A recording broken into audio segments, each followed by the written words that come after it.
சந்தர்ப்பத்துக்காக கர்த்தரை ஸ்தோத்திரிக்கிறேன்.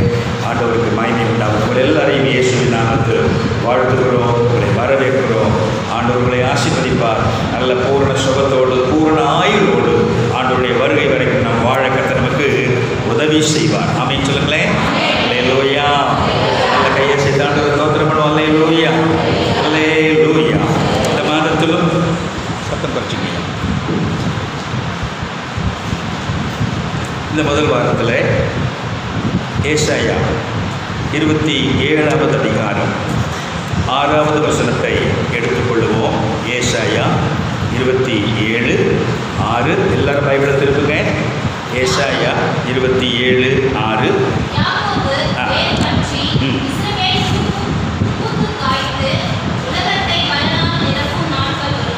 சொல்லுங்க எல்லாரும். வரும். சத்தமா சொல்லுங்க. யாக்கோபு. என் கூட சேர்ந்து எல்லாரும் சொல்லுங்க. யாக்கோபு வேர் பற்றி இஸ்ரவேல் பூத்து காய்த்து உலகத்தை பல நாள் நிரப்பும் நாட்கள் வரும். ஆமென் சொல்லுங்களேன். நிமிந்து உட்காருவோம். சென்னையிலிருந்து வார்த்தை கேட்கிற உங்களையும் நான் வாழ்த்துகிறேன். கர்த்தர் உங்களையும் ஆசீர்வதிப்பாராக. இந்த மாதத்தில் தலைப்பு கனி கொடுத்தல், பேரிங் ஃப்ரூட். கனி கொடுத்தல் என்கிற வசன வார்த்தையின் அடிப்படையில் கர்த்தருடைய வார்த்தையை கேட்க போகிறோம். ஆமென். நல்லா சொல்லுங்க. என்னாலே, நல்லா கை வச்சு சொல்லுங்க. என்னாலே கனி கொடுக்க முடியும். நான் கனி கொடுப்பேன். சொல்லுங்க. நான் கனி கொடுப்பேன். சொல்லுங்க. கனி கொடுப்பேன், கனி கொடுப்பேன். அல்லேலூயா. இதுவரையில் கொடுத்ததோ கொடுக்கலையோ, இல்லை கொஞ்சம் கொஞ்சமாக கொடுத்ததோ, இனிமேல் இந்த மாதத்தில் நான் இன்னும் அதிகமாக கனி கொடுப்பேன். சொல்லுங்க. கனி கொடுப்பேன்.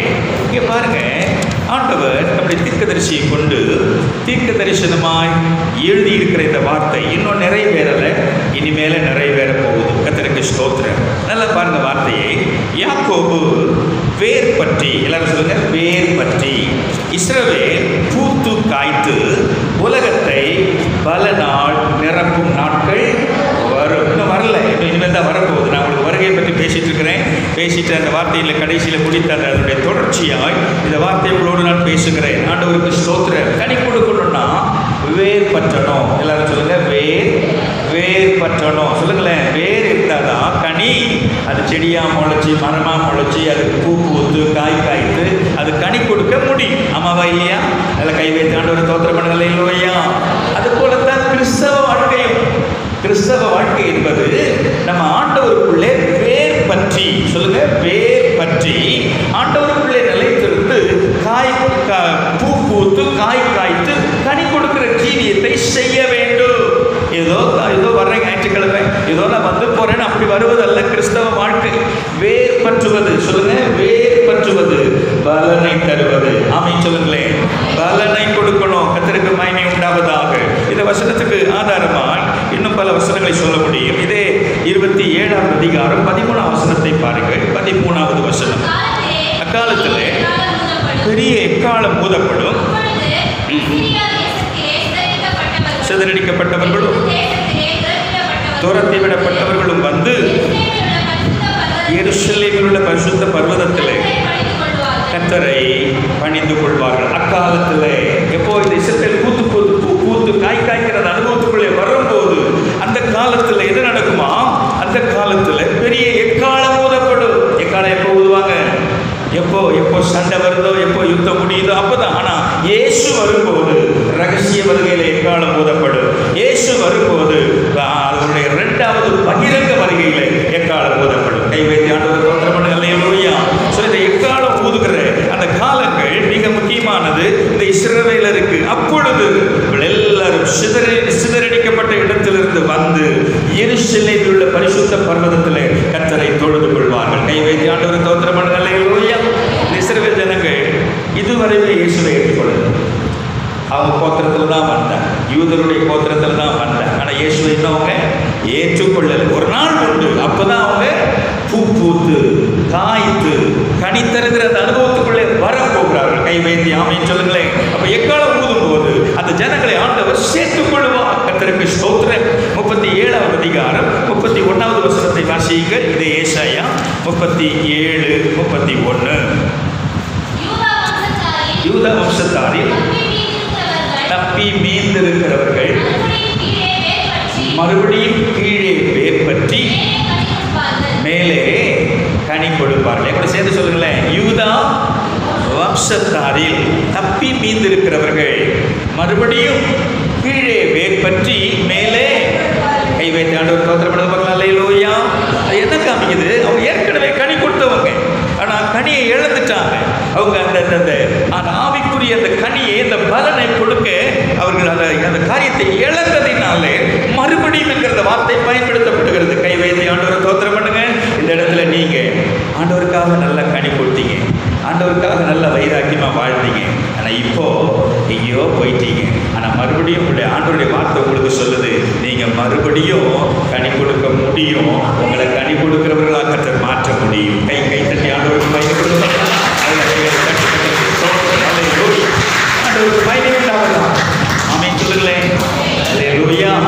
அப்போ ஆண்டவருடைய வருகையின் சமயத்தில் மீந்திருக்கிற இஸ்ரவேலர் எல்லாரும் ரட்சிக்கப்பட்டு உலகத்தின் எல்லா பாகங்களிலும் இருந்து, இன்னைக்கு நம்ம நாட்டிலேயும் கோவா, கேரளா பகுதிகளில் யூதர்கள் இருப்பதாக ஒரு வரலாறு சொல்லுது. அப்படின்னா அவங்க செதறி போயிருக்கிறாங்க.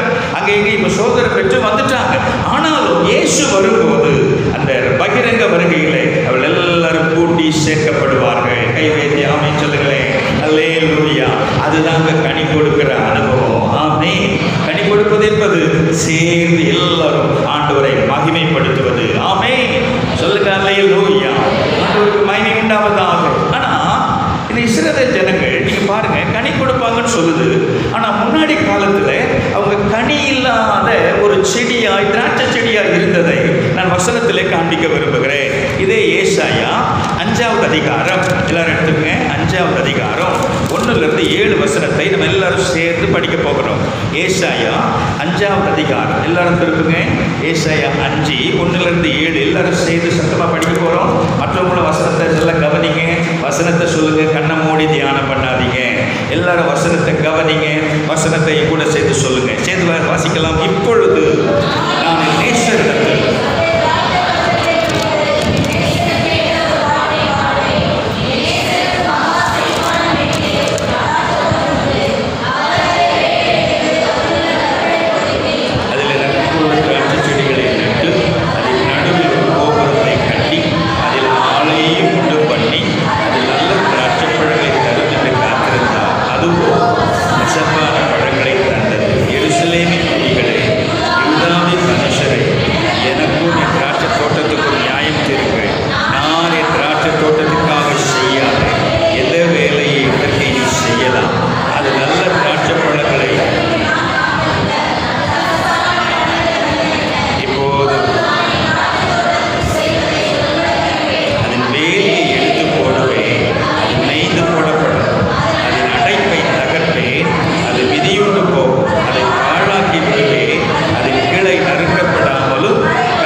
சொல்லப்படுகிறதை பார்க்கிறோம்.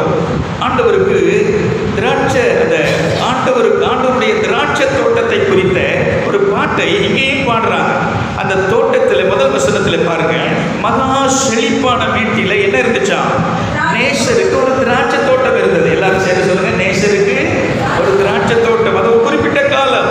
ஆண்டவர் என்ன பண்ணார்? அந்த திராட்சை தோட்டத்தை வேலி அடைத்தார், அதில் இருக்கிற கற்களை பொறுக்கினார், அதில் நற்குல திராட்சை செடிகளை நட்டார், அதன் நடுவில் ஒரு கோபுரத்தை கட்டினார், அதன் ஆலையை உண்டு பண்ணி அது நல்ல திராட்சை பழங்களை தரும் என்று காத்திருந்தார். எல்லாரும் சொல்லுங்க, காத்திருந்தார்.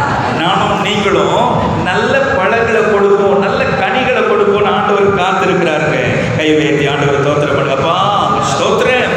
என்ன சொல்லுது பாருங்க, அதுவோ கசப்பான பழங்களை தந்தது. எல்லாரும் சொல்லுங்க, கசப்பான.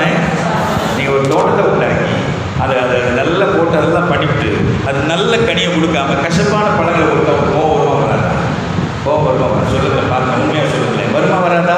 ஆண்டவருக்கு அந்த கோபம், அதுதான் அந்த கோபத்தினுடைய எக்ஸ்பிரஷன்.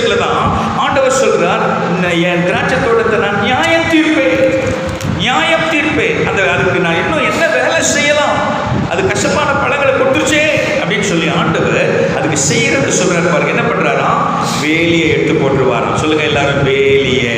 அது மேய்ந்து போடப்படும், அதன் அடைப்பை தகர்ப்பே, அது மிதியுண்டு போ, அதை பாழாக்கி விடுவே, அது கிளை நறுக்கப்படாமல் களை கொத்தி எடுக்கப்படாமல் போவதினால் முட்செடி. எல்லாரும் சொல்லுங்க, முட்செடி நெறிஞ்சில் அதுல முளைக்கும், மழை பெய்யாதபடி மேகங்களுக்கு கட்டளையிடும். யாரா இவங்கெல்லாம் பாருங்க. 7ஆம் வசனம், சேனையுடைய கர்த்தருடைய திராட்சை தோட்டம் யாரா? இஸ்ரவேலின் வம்சமே. அவருடைய மனமகிழ்ச்சி நாற்று யாரா? யூதாவின் மனுஷரே. அவர் நியாயத்துக்கு காத்திருந்தார், இதோ கொடுமை, நீதிக்கு காத்திருந்தார், இதோ முறைப்பாடு. எல்லாரும் கை வைத்து ஆண்டவர் மகிமைப்படுத்துங்க. அல்லேலூயா. கவனிங்க, ஆண்டவர் எதிர்பார்க்கிற வாழ்க்கை. நீங்க வெறும் பழமா நினைச்சு போயிடாதீங்க. தோட்டம், மரம், பழம் அப்படியே பார்க்காதீங்க. இந்த தோட்டம்ன்றது ஆண்டவருடைய பிள்ளைகள். சொல்லுங்க எல்லாரும், ஆண்டவருடைய பிள்ளைகள். நம்ம எல்லாம் ஆண்டவருடைய பிள்ளைகள். நம்ம எல்லாம் ஆண்டவருடைய பிள்ளைகளா இருக்கும் போது அவருடைய தோட்டத்துக்குள்ளே நம்ம எல்லாரும் நடப்பட்டிருக்கிறோம். நம்ம எல்லாரும் நம்முடைய ஜீவியத்தை ஆண்டவர் பார்த்து கொண்டே இருக்கிறார். நம்முடைய வாழ்க்கை அசுத்தமானதாய், பாவமானதாய், ஆண்டவர் அருவருக்கிறதா இருக்குமானால் நம்முடைய வாழ்க்கையில் என்ன இல்லை? கனி இல்லை. ஆண்டவருக்கு ஏற்ற விதத்தில் அவருக்கு பிரியமாய் பரிசுத்தமாய் வாழ்ந்தால் நம்ம யாரா இருக்கிறோம்? கனி கொடுக்கிறவங்களா மாறுறோம். கை வைத்து அல்லேலூயா. பக்கத்துல அடுத்தவங்க முகத்தை பார்த்து, பக்கத்துல தொடாம அடுத்தவங்க முகத்தை பார்த்து, நீங்க இந்த காலையில பார்க்கறதுக்கு அழகா இருக்கிறீங்க, ஆனா நானும் நீங்களும் கனி கொடுக்கணும்ன்றது தெரியுமா உங்களுக்கு? எனக்கும் நானும் நீங்களும் பரிசுத்தமா வாழ்ந்து ஆண்டவருக்கு ஏற்ற கனியை கொடுக்கணும்னு ஆண்டவர் எதிர்பார்க்கிறாருன்றது உங்களுக்கு தெரியுதா? சொல்லுங்க, 2 பேரும் தள்ள பார்த்து தலையை அசைச்சு அல்லேலூயா. அப்ப கனி கொடுக்கணும்ன்றத ஆண்டவர் எதிர்பார்க்கிறார். கை வைத்து ஆண்டவர் மகிமைப்படுத்தி பார்க்கலாம். எல்லாரும் கைகளை அசைத்து கர்த்தரை ஸ்தோத்திரம் பண்ணுங்க. அல்லேலூயா. வசனங்களை பார்க்க முடியும், நிறைய வசனங்கள் அப்படி இருக்குது. எரேமியா 2:21 அதைத்தான் பார்க்கிறோம். நான் உன்னை முற்றிலும் நல்ல கனித்தரும் திராட்சை செடியாக உன்னை நாட்டினேன், நீயோ கசப்பான அல்லது அந்த காட்டு அந்த பழத்தினுடைய அந்த சாரத்தை நீ கொடுத்துட்டேன்னு ஆண்டவர் ரொம்ப வேதனைப்படுறதை பார்க்குறோம். எசேக்கியேல் 15ஆம் அதிகாரம் 6ஆவது வசனம், ஓசியா 10ஆவது அதிகாரம் 1ஆம் வசனம், இஸ்ரவேல் கனியற்ற திராட்சை செடின்னு கடைசியா ஓசியா மூலமா ஆண்டவர் இஸ்ரவேலை பார்த்து கனியற்ற திராட்சை செடி. சொல்லுங்க, கனியற்ற. சொல்லுங்க, கை வை சொல்லுங்க, நெஞ்ச கை சொல்லுங்க. கனியற்ற திராட்சை செடியா நான் இருக்கக்கூடாது, நான் இருக்க மாட்டேன். கனி தருகிற திராட்சை தோட்டமா, கனி தருகிற திராட்சை செடியா நான் இருப்பேன். என் நேசரை நான் ஏமாற்ற மாட்டேன். சொல்லுங்களேன், என் கூட சேர்ந்து நல்லா கை வை சொல்லுங்க. நான் ஏதோ சொல்லியிருக்கிறேன், அந்த கை வை சொல்லுங்க. என் நேசரை நான் ஏமாற்ற மாட்டேன். நான் அவருக்காக நல்ல பழங்களை கொடுப்பேன், கசப்பான பழங்களை கொடுக்க மாட்டேன். என் நேசரை நான் பிரியப்படுத்துவேன், என் ஆண்டவரை நான் பிரியப்படுத்துவேன், என் ஆண்டவருக்காக நான் வாழுவேன். எந்த நிலையில நான் ஆண்டவரை விட்டு தூரம் போகவே மாட்டேன். ஆண்டவர் அருவருக்கிற விஷயத்தை என் வாழ்க்கையில செய்யவே மாட்டேன். நான் கனி கொடுக்கணும், கனி கொடுப்பேன். நல்ல கை வை சொல்லுங்க, கனி கொடுப்பேன்.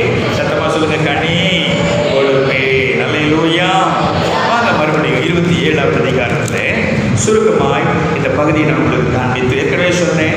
ஆண்டவருடைய வருகையோடு சம்பந்தப்பட்ட ஒரு பகுதி இந்த பகுதி. அந்த காலத்தில் தான் இஸ்ரவேலர் கனி கொடுக்கிறவர்களாய், உலகத்தில் கனி கொடுக்கிறவர்களாய் அவர்கள் மாறுவார்கள்.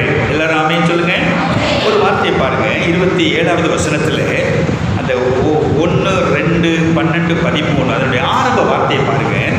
அக்காலத்திலே 2ஆம் வசனம், அக்காலத்திலே 12ஆம் வசனம், அக்காலத்திலே 13ஆம் வசனம், அக்காலத்திலே. எல்லாரும் சொல்லுங்க, அக்காலத்திலே.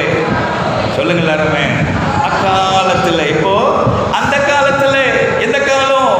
அதுதான் இங்க பார்க்கிறோம். அதுக்கு மேல் வசனம் கடைசி, அது 26ஆம் அதிகாரம் கடைசி வசனத்தை பாருங்க. ஏதோ வாசிங்க.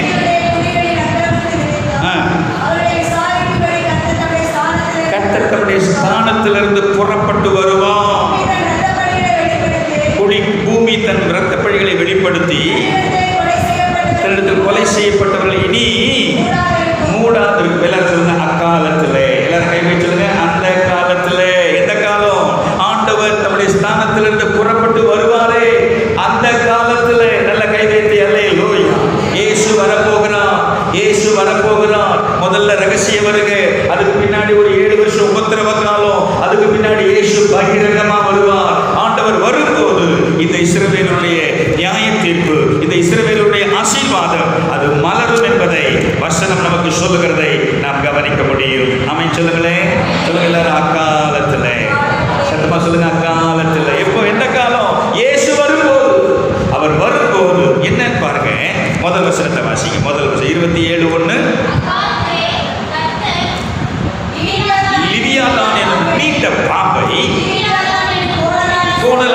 சர்ப்பத்தையே கடிதும் பெரிதும் பலத்ததுமான தமது பட்டயத்தாலே தண்டிப்பார்.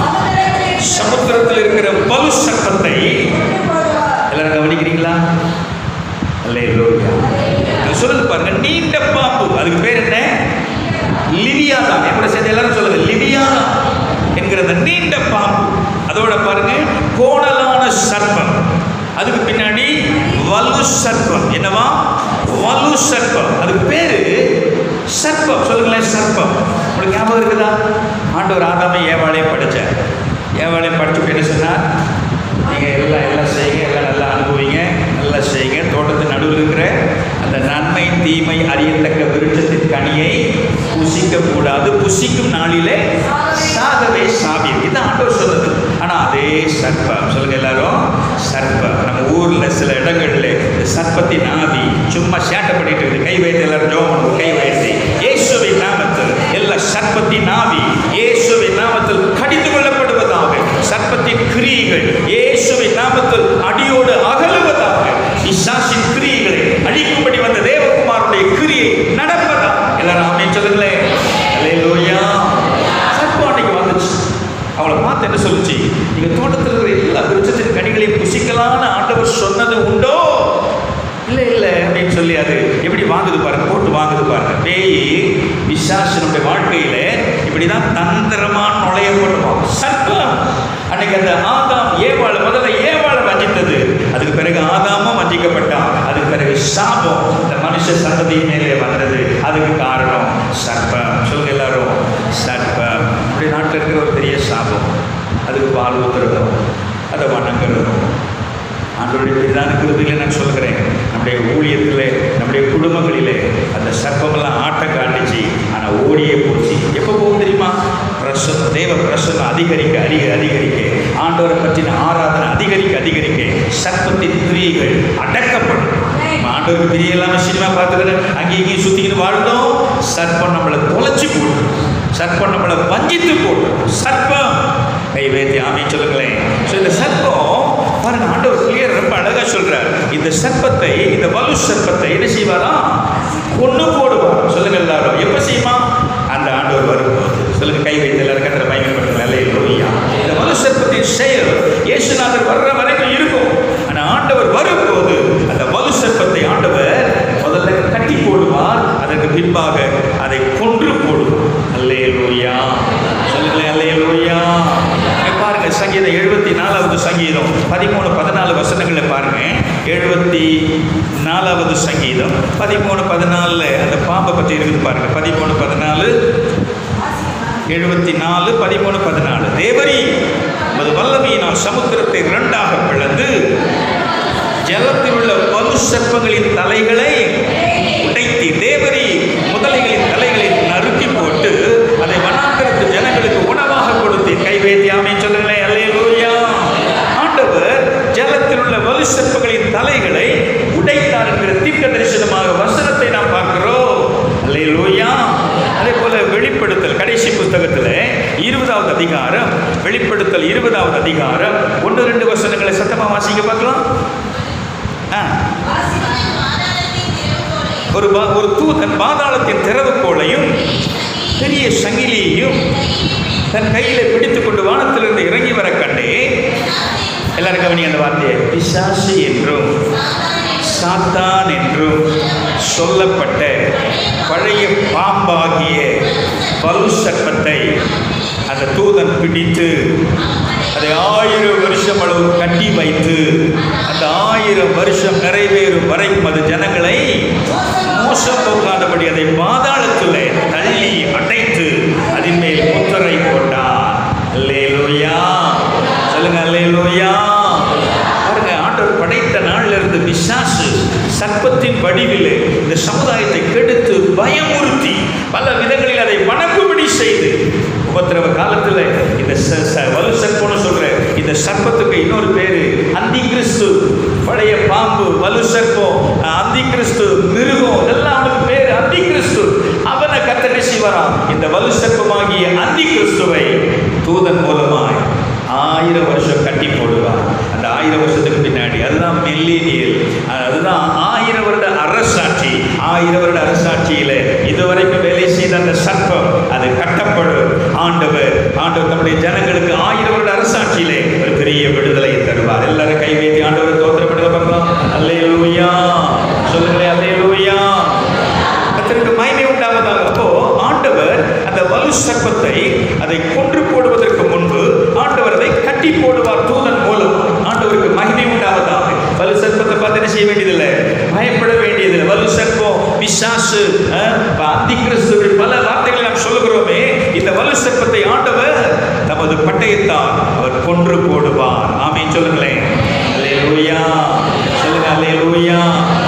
ஏசாயா 27:2-6 வரைக்கும் நம்ம எல்லாரும் சேர்ந்து வாசிக்க போறோம். அது ஒரு பாட்டு. அது அங்கேயே நம்ம 5வது அதிகாரத்தில் பார்த்தோம் ஒரு பாட்டு. அதே போல இதுவும் பாருங்க, ஏசாயா 27:2-6 வரைக்கும் சேர்ந்து எல்லாரும் சத்தமா வாசிக்க போறோம். அக்காலத்திலே நல்ல திராட்சை ரசத்தை தரும் திராட்சை தோட்டம், அதை குறித்து பாடு. கர்த்தராகிய நான் அதை காப்பாற்றி அடிக்கடி அதற்கு தண்ணீர் பாய்ச்சி ஒருவர் அதை சேதப்படுத்தாதபடி அதை இரவும் பகலும் உக்கிரம் என்னிடத்தில் இல்லை, முச்செடியும் நெருஞ்சலையும் எனக்கு விரோதமாக யுத்தத்தில் கொண்டு வருகிறவன் யார்? நான் அவைகள் மேல் வந்து அவைகளை ஏகமாய் கொளுத்தி விடுவேன். இல்லாவிட்டால் அவன் என் வேலனை பற்றி கொண்டு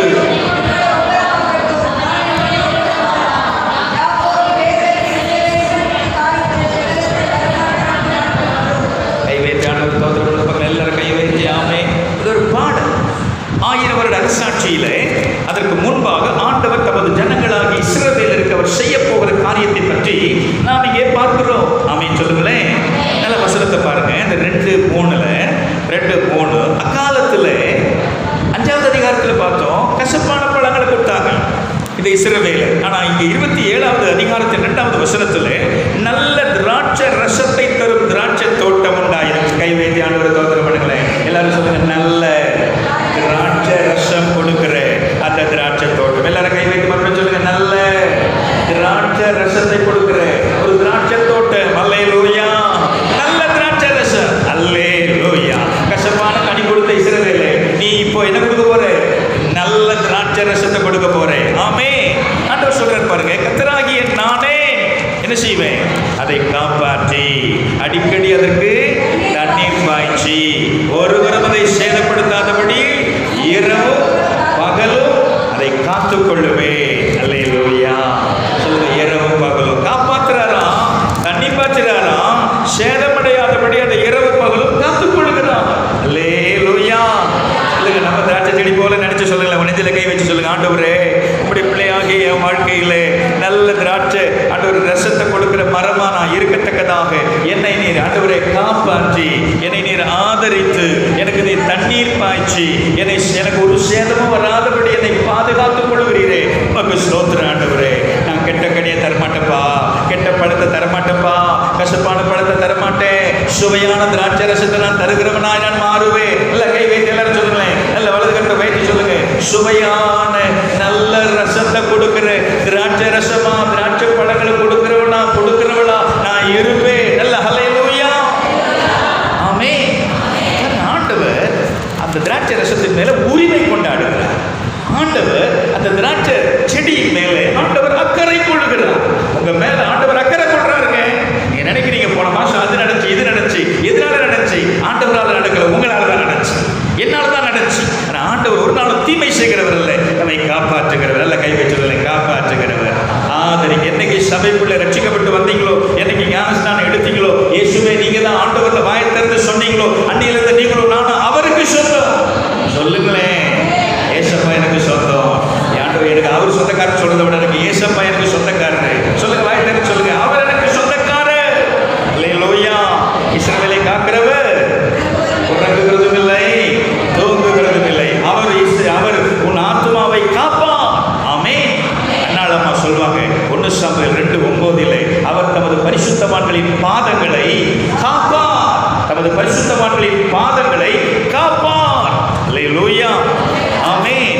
யோவான் 10:28 பார்க்கிறோம், நான் அவைகளுக்கு நித்திய ஜீவனை கொடுக்கிறேன், ஒருவனும் கையில் அவைகளை பறித்துக் கொள்வதில்லைன்னு ஆண்டவர் தமது ஆடுகளை பற்றி ஆண்டவர் ரொம்ப கிளியரா சொல்லி இருக்கிறார். சொல்லுங்களேன், அல்லேலூயா. இதே ஏசாயா 31வது அதிகாரம் 5வது வசனத்தை பாருங்க. ஏசாயா 31 1:5.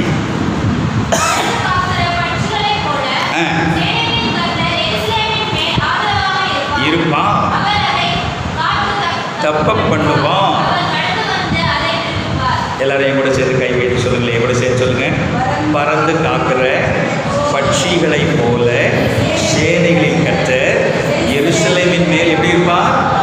ஆதரவாக இருப்பார். அவர் அதை காத்து தப்ப பண்ணுவார். அவர் கடந்து வந்து அதை விடுவிப்பார். நல்ல கை வைத்து தோற்றப்படல. அல்லேலூயா. அப்படின்னா என்ன, வேற ஒன்றும் இல்லை, ஆண்டவர் தான்.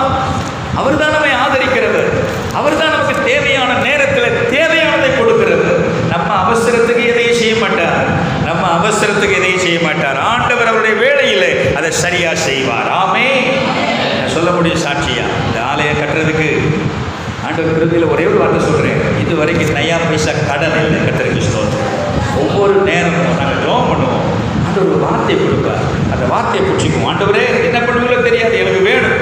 ஆண்டவருக்கு ஸ்தோத்திரம். அந்த வார்த்தைப்படியே இதுவரைக்கும் இந்த தர போடுற விஷயத்தோடு சேர்த்து ஆண்டவர் இதுவரைக்கும் அப்படித்தான் செய்யலாம். கர்த்தருக்கு ஸ்தோத்திரம். அல்லேலூயா. சொல்லுங்களேன், அல்லேலூயா. நல்ல நெஞ்சில் கை சொல்லுங்க. ஆண்டவர் என் மேலே அக்கறையாக இருக்கிறார். சொல்லுங்கள், எல்லாரும் வாய்த்தர சொல்லுங்க. என் மேலே அக்கறையாக இருக்கிறார். என்னை காப்பாற்றுகிறார். எனக்கு தேவையானதை கொடுக்கிறார். தேவையான நேரத்தில் எனக்கு ஜெபத்துக்கு பதில் கொடுக்கிறார். என் குடும்பத்தை பாதுகாக்கிறார். எத்தனையோ சமயத்தில் உங்களுக்கு தெரியாதுங்க, பேய் உங்களை மாறிக்கு போகணும்னு நினைச்சான், உங்களை அழிச்சிடணும்னு நினைச்சான். ஆண்டவர் கிருபையா இறங்கி உங்களை என்னை பாதுகாத்தார். இந்த நல்ல ஆண்டவருக்கு நல்ல கையை அசைத்து கத்திர ஸ்தோத்திரம் பண்ண பார்க்கலாம். நல்ல கைகளை அசைத்து அல்லேலூயா. ஆண்டவர் தான் இந்த திராட்சை தோட்டத்தை காப்பாற்றுகிறவர், தண்ணீர் பாய்ச்சுகிறவர், சேதம் வராதபடி காத்துக்கொள்ளுகிறவர், உங்க வாழ்க்கையை காத்துக் கொள்ளுகிறவர் அவரே. அவருடைய கிருபை தான் நம்மளை தாங்கி வந்தது. சொல்லுங்க, எல்லாரும் கை வைத்து சொல்லுங்க. உங்க கிருபை, உங்க கிருபை, உங்க கிருபையினால நாங்க வாழ்றோம். உங்க கிருபையினால நாங்க வாழ்றோம். ஆமென் சொல்லுங்களேன். அப்படியே 7-8 வசனங்களை வாசிக்கலாம். 27:7-8. அவர் அவனை அடித்தவர்களை அடித்தது போல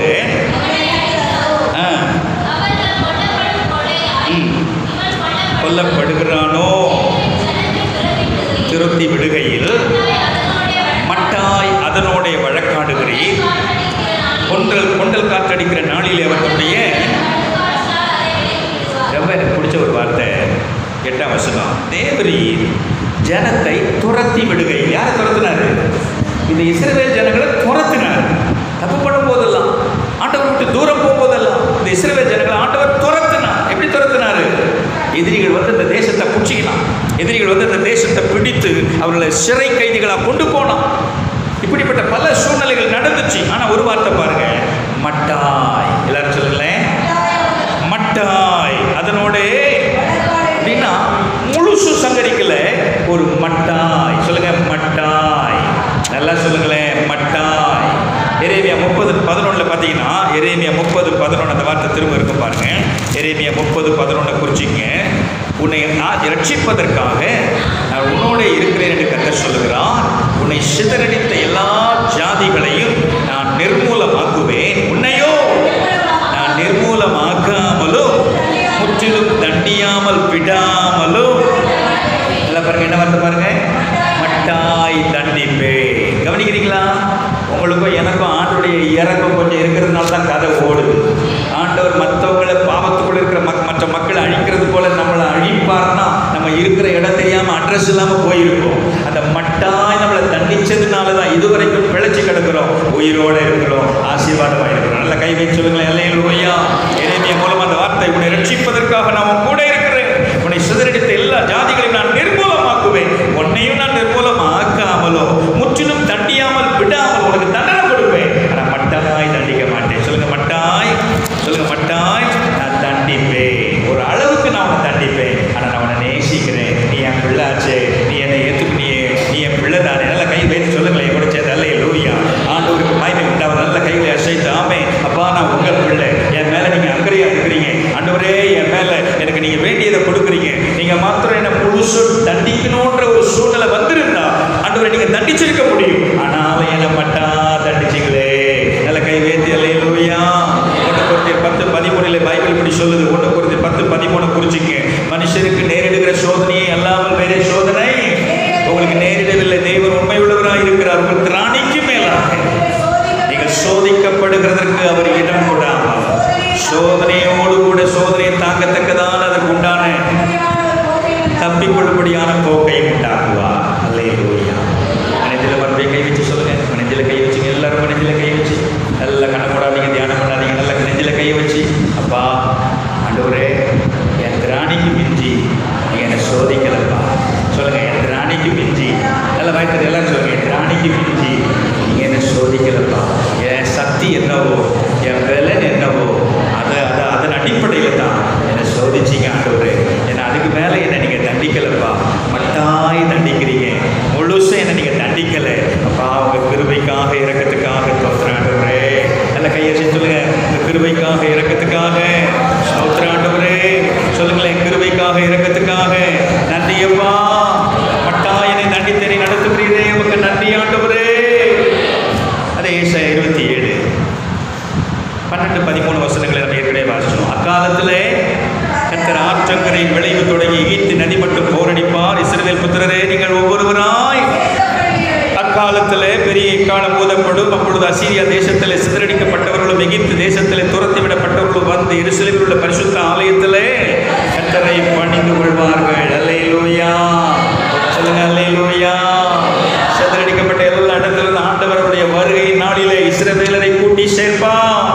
இஸ்ரவேலரை கூட்டி சேர்ப்பார். ஏசாயா 11:11-12 குறிச்சிங்க. ஏசாயா 11:11-12, 56 வாசிமா. அக்காலத்திலே ஆண்டவர்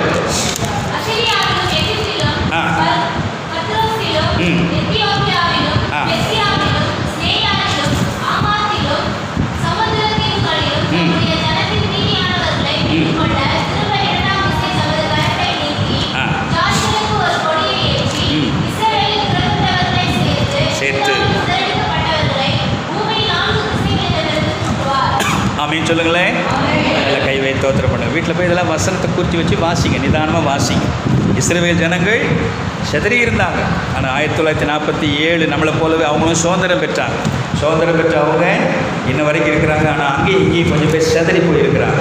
ஆனால் ஆண்டவருடைய ரகசிய வருகைக்கு பின்னாடி உபத்திரவ காலத்தில் அவர்கள் கஷ்டப்படுகிற காலங்களிலே ஆண்டவர் கூடவே இருந்து அவருடைய பகிரங்க வருகை 7 வருஷம் உபத்திரவத்துக்கு பின்னாடி இயேசு திரும்ப வரும்போது இஸ்ரவேலர் எல்லாரும் சேர்த்து கொள்ளப்படுவார். அந்த கையை சேர்த்து சொல்லுங்க, இஸ்ரவேலர் எல்லாரும் ஒரே இடத்துல வந்து சேருவார்கள். ஆமென். 27ஆம் அதிகாரம் ஏசாயா 27:10-11 வசனங்களை வாசிக்க போகிறோம். 10-11 வசனங்கள். 27:10-11. அரணான நகரம் அவாந்தரையாகும், அந்த வாசஸ்தலம் தள்ளுண்டு வனாந்தரத்தை போல விட்டு கண்டுகுட்டிகள் அங்கே சேர்ந்து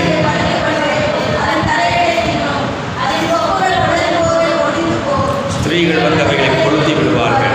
அது உணர்வுள்ள ஜனம் அல்ல. ஆகையால் அதை உண்டாக்கினவர் அதற்கு இறங்காமலும் அதை உருவாக்கினவர் அதற்கு கிருபை செய்யாமலும் இருப்பார். யார் பற்றி சொல்ல தெரியுமா? சொல்லுங்க, அரணான நகரம். யார் தெரியுமா? பாபிலோன் மக்கள். அவங்க தான் இந்த இஸ்ரவேல் ஜனங்களை அடிமைப்படுத்துனாங்க. பட்டணத்தை கொளுத்திட்டாங்க, அவங்கள அடிமையாக கொண்டு போயிட்டாங்க. பல விதத்தில் இந்த பட்டணத்துக்கு, இந்த இஸ்ரவேல் ஜனங்களுக்கு நிந்தையாக இருந்ததுனால அவங்களையும் ஆண்டவர் நியாயம் தீர்ப்பேன்னு ஆண்டவர் சொல்லுகிறார். கை வைத்து அல்லேலூயா. ஆண்டவருடைய பிள்ளை நான், எனக்கு விரோதமாக அவங்க அப்படி பண்ணுறாங்களேன்னு சொல்கிறீங்களே, ஆண்டவருக்கு தோத்துறேன். அப்படிப்பட்டவங்களை ஆண்டவர் என்ன செய்வாராம்? நிர்மூலமாக்குவார். அல்லேலூயா. அவங்க மேலே நியாய தீர்ப்பு செலுத்துவார். கர்த்தருக்கு மகிமை உண்டாவதாக. கையை செய்து ஆண்டவர் தோத்திரம் பண்ணுங்களேன். அல்லேலூயா. பாருங்க, இந்த இஸ்ரவேல் ஜனங்களை பற்றி தான் நம்மளோட பேசிட்டு இருக்கிறேன். இந்த இஸ்ரவேல் ஜனங்களை ஆண்டவர் வருகையில், அவருடைய வருகைக்கு முன்பாக எல்லாரையும் கூட்டி சேர்ப்பார். கூட்டி சேர்க்கிற காலத்தில் அவங்க எல்லாரும் எப்படி இருப்பாங்க? நல்ல திராட்சை ரசத்தை தருகிற நல்ல திராட்சை செடியாய், திராட்சை மரமாய் இருப்பார்கள். கைகளை வைத்து ஆண்டவர் தோத்திரம் பண்ணுங்க. அல்லேலூயா. இதுக்கு முன்னாடி கசப்பான பழங்களை கொடுத்தவங்க இனிமேல அவங்க நல்ல பழங்களை தருவாங்க. ஆண்டவரே அந்த திராட்சை தோட்டத்துக்கு ஆதரவாய் இருப்பார். ஆண்டவரே, நீங்க பாருங்க, சபையாகிய இந்த சபைக்காக இயேசு ரத்தம் சிந்தினார், உயிரை கொடுத்தார். அவர் 3ஆம் நாள் உயிர் தெழுந்தார். அந்த வல்லமை சபை மேல கர்த்தர் வச்சிருக்கிறார். அதனால தான் நானும் நீங்களும் பிழைச்சி கிடக்கிறோம். அதனால தான் நானும் நீங்களும் வாழ்ந்து கொண்டிருக்கிறோம். நல்ல கையை சேர்த்து மறுபடியும் கர்த்தரை மகிமைப்படுத்துங்களேன். அல்லேலூயா, அல்லேலூயா. சொல்லுங்க, அல்லேலூயா. மறுபடியும் அந்த வசனத்தை சொல்லுங்க. யாக்கோபு வேர் பற்றி பூத்து காய்த்து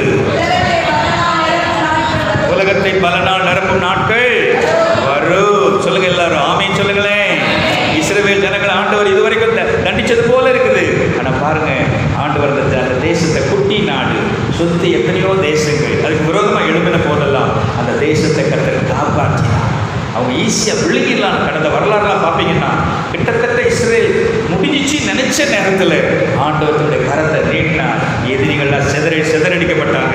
ஆண்டவர் இஸ்ரவேலுக்கு ஆதரவாக இருந்தார். கை வைத்து அல்லேலூயா. இன்ன வரைக்கும் அந்த தேசத்தை கர்த்தர் ஆதரித்து வருகிறார். ஆண்டவர் கடைசி காலத்தில் அந்த தேசத்தை ஆண்டவர் கனப்படுத்துவார். ஆமென் சொல்லுங்களேன்.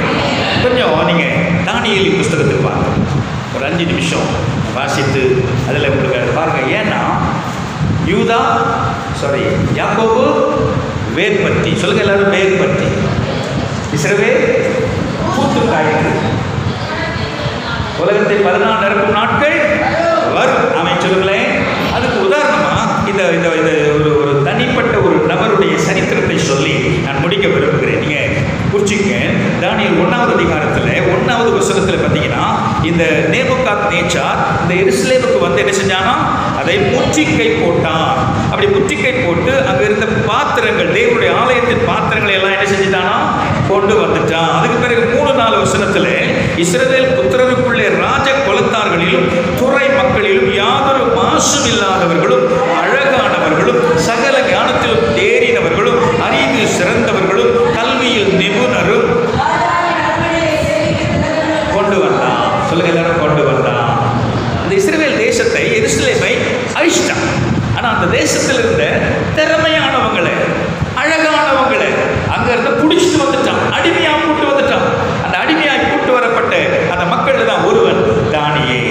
அவங்க கூட இருக்கிற மற்ற 3 பேர் சொல்லுங்க. Shadrach, Meshach, Abednego. நல்ல கை வைத்து ஆண்டவர் மகிமை கொடுங்க பார்க்கலாம். பாருங்க, யாக்கோபு வம்சத்தில் வந்த இந்த தானியேல் வேர்பற்றி அவர் பூத்து காய்த்து இந்த உலகத்தை பலனால் நிரப்பும் நாட்கள் வரும் என்பதில்லை. இஸ்ரவேல் ஜனங்கள் ஒவ்வொருடைய வாழ்க்கையிலும் அதை ஆண்டவருக்காக வாழ்ந்த மக்களை ஆண்டவர் அமிதமாகவே வைத்தார். ஆமென் சொல்லுங்களேன். அல்லேலூயா. சொல்லுங்க அல்லேலூயா. அப்போ இங்க என்னெல்லாம் பண்றான்னு உங்களுக்கு தெரியும். 2வது அதிகாரத்தில் வந்தீங்கன்னா, 2வது அதிகாரம் 47-48 வசனத்துல இதுதான் அந்த ராஜா என்ன பண்றான் பாருங்க. என் கூட பாருங்க அந்த வசனத்தை. 2:47-48. இந்த மறைப்பொருளை வெளிப்படுத்தினபடியா உங்கள் தேவனே தேவர்களுக்கு தேவன், ராஜாக்களுக்கு ஆண்டவர் இருக்கிறார். பின்பு ராஜா தானியேலை பெரியவனாக்கி அவனுக்கு அநேகம் சிறந்த வெகுமதிகளை கொடுத்து அவனை பாபிலோன் ராஜ்யம் முழுமைக்கும் அதிபதியாகவும். கையை செய்து தோத்திரப்படும். எல்லாரும் கையை செய்து தோத்திரப்படும். அல்லேலூயா. அடிமையா போனான். இந்த ராஜா சொப்பனம் கண்டான்.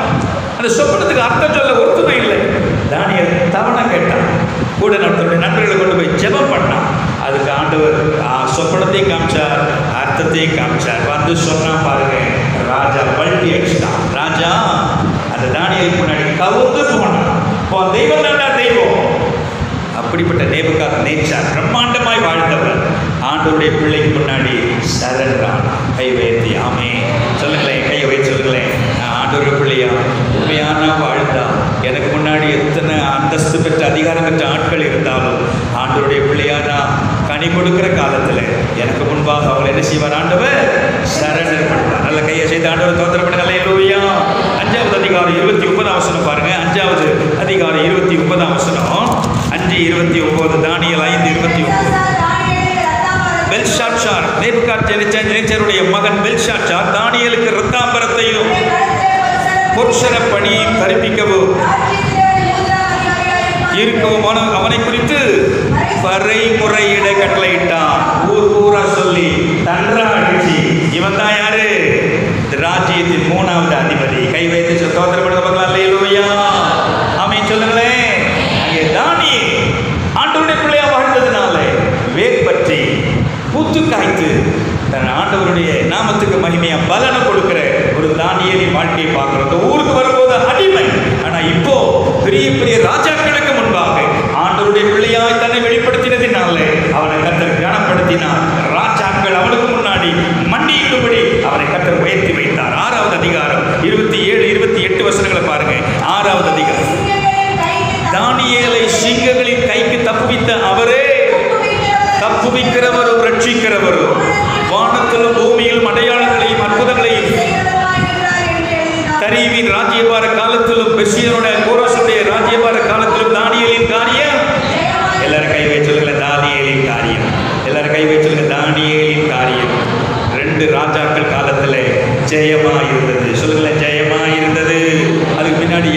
12 அதிகாரங்களை பார்த்தீங்கன்னா இந்த தானியேல் எதிர்காலத்தில் நடக்க போகிற ஃபியூச்சருடைய எல்லா காரியத்தையும் தீர்க்க தரிசனமா ஆண்டவர் அவனை கொண்டு எழுத வைக்கிறார். ஆண்டவருக்கு மகிமை உண்டாகும். அல்லேலூயா. எல்லாரும் கை வைத்து கர்த்தரை ஸ்தோத்திரம் பண்ணுங்க பார்க்கலாம். மறுபடியும் சொல்லுங்க, யாக்கோபு வேர் பற்றி. சொல்லுங்க, இஸ்ரவேல் பூத்து காய்த்து உலகத்தை கனியால் நிரப்புகிற நாட்கள் வரும். சொல்லுங்க, வேர் பற்றி. எல்லாரும் சொல்லுங்க, எல்லாரும் சொல்லுங்க, எல்லாரும் சொல்லணும். யாரும் சொல்லணும். வேர் பற்றி பூத்து காய்த்து பலனால் நிரப்புகிற நாட்கள் வரும்.